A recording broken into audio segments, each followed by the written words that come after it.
কি সুন্দর একটা জায়গায় আসছি, কত সুন্দর জায়গা।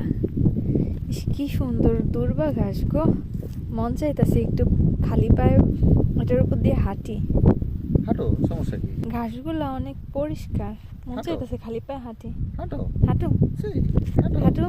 হাঁটো, সব পূরণ করো। বাংলাদেশে কবে না কবে হাঁটছো, এটা বাংলাদেশে ও কি মজা গো, হাঁটবানি তুমি?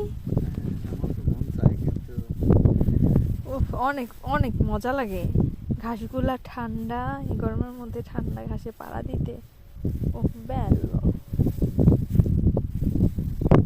অনেক বছর পর এরকম দুর্বা ঘাসের উপরে পা রাখলাম।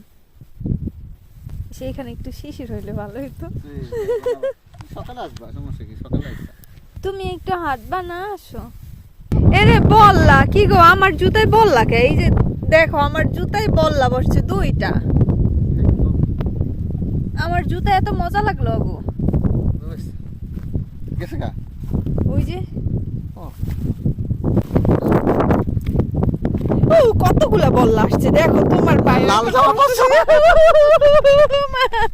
আসবে তো।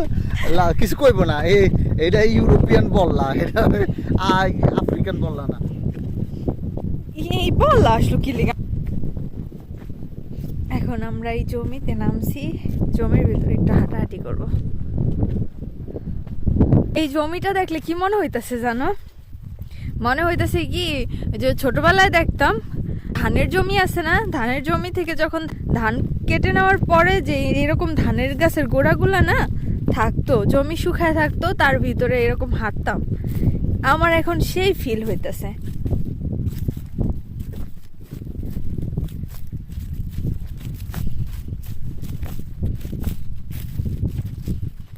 এটা কিন্তু ধানের জমি না, এটা হচ্ছে গমের জমি।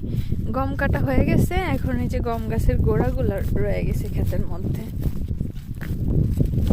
এটা হচ্ছে একটা পাহাড়ি জমি, যে দেখেন এইদিকে হচ্ছে ঢালু, পাহাড়ের ঢালু। আর দেখো ওই যে জানো, কত ছোট্ট একটা শহর। এই যে দেখেন এইখানে একটা হচ্ছে শহর, এতটুকুই কিন্তু পুরো শহরটা এতটুকু, মানে কত ছোট্ট একটা শহর।